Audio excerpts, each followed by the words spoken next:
মুসলিমদের ঐতিহ্যবাহী একটি উৎসব ঈদ উৎসব, কিন্তু দুঃখের বিষয় আমরা দেখে থাকি অনেক সময় সরকারি বা বেসরকারিভাবে ঈদের ছুটি সন্তুষ্টজনক দেওয়া হয় না। কি বলবে? ঈদের ছুটি একদিন রয়েছে, দুদিন হলে হয়তো অনেকের ভালো হয়। আবার কখনো কখনো এই ছুটির জন্যে এই ঈদের দিনেও বিভিন্ন ধরনের পরীক্ষা পড়ে, বা ঈদের আগের দিন কখনো পরীক্ষা পড়ে, কখনো পরের দিন পড়ে। এভাবে আমি সরকারের দৃষ্টি আকর্ষণ করে বলবো যে ছুটি একদিনের জায়গায় 3 দিন হোক 2 দিন হোক, আমি সেটা বলবো না। শিক্ষা ব্যবস্থা যত রানিং থাকবে তত দেশের জন্য কল্যাণকর, তত জাতির জন্য কল্যাণকর। তবে একেবারেই ঈদের আগের দিন পরীক্ষা, ঈদের পরের দিন পরীক্ষা, এমনটা না ঘটুক। এটা নিঃসন্দেহে যারা মুসলিম সম্প্রদায়ের বা প্রতিবেশী অনেক হিন্দু সম্প্রদায় আছেন, তারাও মুসলমানদের সঙ্গে মিলেমিশে ঈদের আনন্দ উপভোগ করেন। আজকে এখান থেকে আমরা বাড়ি যেয়ে দেখবো আমাদের প্রতিবেশী অনেক হিন্দু ভাইরা আমাদের বাড়িতে বসে রয়েছে, তারা হয়তো ঈদের লাচ্ছা সেমাই একটু খাবে। অত্যন্ত আমরা গর্বিত হই যে মিলেমিশে থাকার এই আখলাক, এই চরিত্র, আমাদের এই পরম্পরা। তো ঈদের আগের দিন বা পরের দিন যদি পরীক্ষা পড়ে, সেখানে অনেক হিন্দু ছেলেমেয়ে তারাও অবসন্ন হয়ে পড়েন, তারাও দুঃখিত হন। সেই জন্য সরকারের আমি দৃষ্টি আকর্ষণ করব, ছুটি বাড়ুক বা না বাড়ুক, অন্তত ঈদের 1 দিন 2 দিন আগে এবং পরে যেন খুব গুরুত্বপূর্ণ কোনো পরীক্ষা ফেলা না হয়, যাতে করে তারা ঈদের আনন্দটা উপভোগ করতে না পারে, এমন কোনো পরীক্ষা ফেলা না হোক। এ ব্যাপারে আমি সরকারের দৃষ্টি আকর্ষণ করব। আপনি একজন ধর্মীয় লিডার হিসাবে সর্বধর্ম নির্বিশেষের ঈদ উপলক্ষে কী বার্তা দেবেন? ঈদ উপলক্ষে আমি যে কথা আজকে এখানে মাইকে বলেছি, সবাইকে সামনে রেখে আবারও বলছি, দেশের বর্তমান পরিস্থিতি অত্যন্ত নাজুক জায়গায় রয়েছে। সবসময় একটা শক্তি চাইছে সাম্প্রদায়িক উত্তেজনা ছড়িয়ে তারা তাদের ঘোলা জলে মাছ ধরার জন্য। তো মুসলমানদের উচিত হবে কোনো উত্তেজনাময় পরিস্থিতিতে মাথা না গলানো এবং হুটপাট কোনো সিদ্ধান্ত না নেওয়া, ফেসবুক আর হোয়াটসঅ্যাপে দেখেই কোনো প্রতিক্রিয়া প্রকাশ না করা। কখনো যদি কোনো উত্তপ্ত পরিস্থিতির পরিবেশ তৈরি হয়, আল্লাহ না করুন এমন যদি কখনো ঘটে পড়ে, সেই সময় স্থানীয় শিক্ষিত বুদ্ধিজীবী, ডাক্তার, মাস্টার, আলেম ওলামা, জনপ্রতিনিধি যারা আছেন তাদের সঙ্গে আলাপ আলোচনা করে শান্তি সম্প্রীতি বজায় রাখার একটা উপযুক্ত পদক্ষেপ নেওয়ার জন্য আমি অনুরোধ করব। দ্বিতীয় যে কথাটা ঈদের দিনে আমি বলবো, ছেলেপিলে অত্যন্ত সতর্কতার সঙ্গে তাদেরকে থাকতে হবে। অভিভাবকদের আরও দায়িত্বশীল হতে হবে। টাকা থাকলেই যে 9 বছরের বাচ্চা বাইক ছেড়ে, 12 বছরের বাচ্চার হাতে আমি 2 লাখ টাকার বাইক ছেড়ে দেবো, এটা একটা দায়িত্বশীল গার্জেনের বা অভিভাবকের কাজ নয়। এ ব্যাপারে আমি গার্জেনদেরকে বার্তা দিয়েছি, আবারও বলছি, আজকের দিনটা খুব ভালোভাবেই কাটুক, কোনো পরিবারের থেকে যেন আমাদের কোনো দুঃসংবাদ শুনতে না হয়।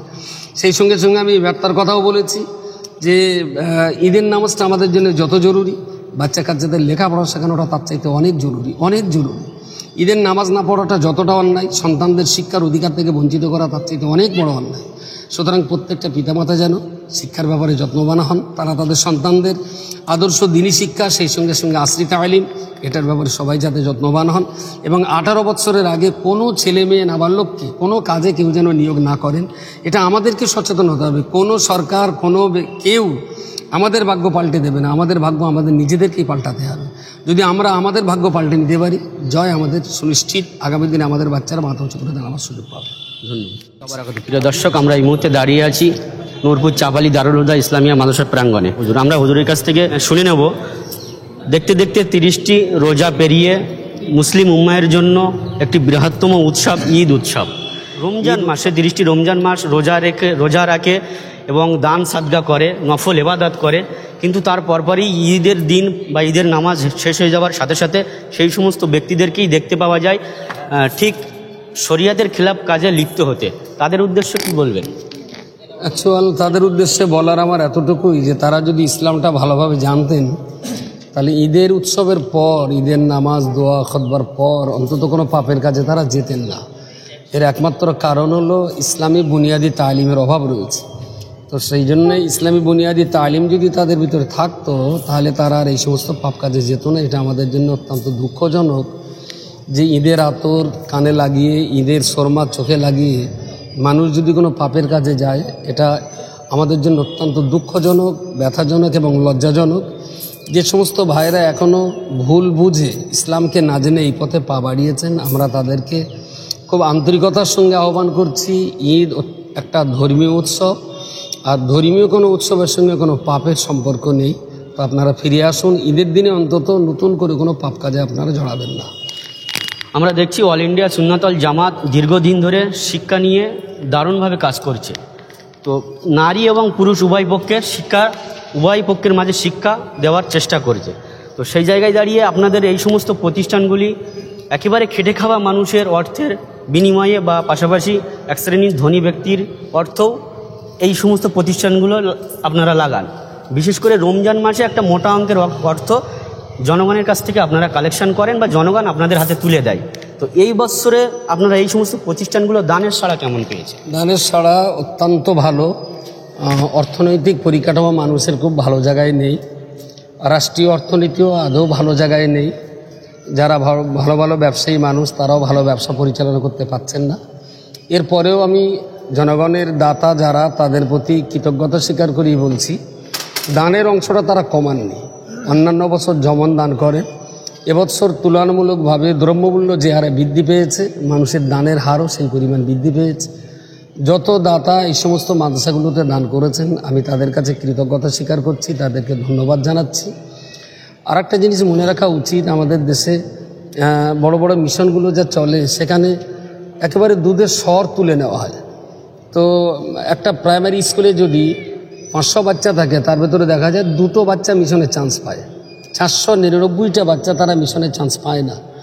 এই সমস্ত বাচ্চাগুলো যাদের বাবা মা নেই বা যাদের আছে অসচেতন, কারো বা বাপ নেই কারো বা মা নেই, যদি পশ্চিমবঙ্গে খারিজি মাদ্রাসাগুলো না থাকতো তাহলে এই ছেলেগুলো মনুষ্যত্বের মূল স্রোত থেকে হারিয়ে যেত। সেই জন্য বেসরকারি মাদ্রাসা যেগুলো পরিচালনা হচ্ছে, অনেকে ফতোয়া দেন যে মাদ্রাসায় জাকাতের টাকা চলবে না। আপনি কোথায় দেবেন জাকাতের টাকা? বরঞ্চ মাদ্রাসায় দিলে 3 রকমের সওয়াব হবে। এখানে এতিম মিসকিনদের সহযোগিতা করা হবে, দ্বীনের খেদমত করা হলো এবং সাদগা জারিয়ার কাজটা হলো। তো মধ্যবিত্ত ঘরের এবং নিম্নবিত্ত ঘরের বা অসচেতন পরিবারের সন্তানগুলো যদি মাদ্রাসায় জায়গা না পেত তাহলে এরা আকসার চোর ডাকাত গুন্ডা বদমাইশি আর বিভিন্ন রকম শরীয়তের খেলাফ কাজে তারা জড়িয়ে পড়তো। তো আমি সমস্ত খারিজি মাদ্রাসার পরিচালক যারা তাদেরকে ওয়েলকাম জানাবো যে জনগণের টাকা আপনাদেরকে জনগণ যেমন বিশ্বাস করে দিচ্ছে, আপনারাও তেমন আমানতের সঙ্গে আমানতদারির সঙ্গে এই অর্থগুলো গরিব মিসকিনদের পিছনে ব্যয় করে গরিবের সেই সন্তানগুলো যাতে শিক্ষা সম্প্রীতি সৌহার্দ্য এবং লেখাপড়া শিখে তারা যাতে মূল স্রোতে জীবন পরিচালনা করতে পারে, এ ব্যাপারে দায়িত্বভার গ্রহণ করতে হবে, দায়িত্ব পালন করতে হবে মাদ্রাসা কর্তৃপক্ষকে। আপনারা দায়িত্ব সহকারে বাচ্চা মানুষ করুন। জনগণ আপনাদের হাতে আমাদের হাতে পয়সা তুলে দিয়েছে, আগামী দিন তারা আরও তুলে দেবে। দিন বাঁচিয়ে রাখার দায়িত্ব সরকারের না। মসজিদ বাঁচবে কি না, নামাজ বাঁচবে কি না, রোজা বাঁচবে কি না, এগুলো সরকারের দায়িত্ব না, এগুলো অবশ্যই মুসলমানদের দায়িত্ব। তাই মুসলমানরা তারা তাদের ঘাঁটির টাকা দিয়ে ইসলামী শিক্ষা, কোরআনী তালিমি শিক্ষা এবং সেই সঙ্গে আশ্রিত আলিম, বাংলা ইংরেজি অঙ্ক ভূগোল বিজ্ঞান ইতিহাস সব কিছু আমরা পড়িয়ে সমাজের মূল স্রোতে যাতে আমাদের বাচ্চাগুলো আগামী দিন মাথা উঁচু করে দাঁড়াতে পারে সেই চেষ্টা আমরা চালিয়ে যাচ্ছি। মাদ্রাসা পরিচালক যারা আছেন তাদেরকে আমি আরও দায়িত্বশীল হতে বলবো, আরও যত্নবান হতে বলবো। আপনার প্রতিষ্ঠানের থেকে প্রোডাকশান হওয়া ছেলেমেয়েরা যদি সমাজে প্রতিষ্ঠিত হয়, এটাই হলো আপনার জীবনের আপনার প্রতিষ্ঠান পরিচালনা সবচেয়ে বড় সার্থকতা। তো দায়িত্ব সহকারে কাজ করুন। দিনের এই প্রতিষ্ঠান পরিচালনা করার জন্য কখনো আর্থিক অনটন হবে না, এটা আমি বিশ্বাস করি।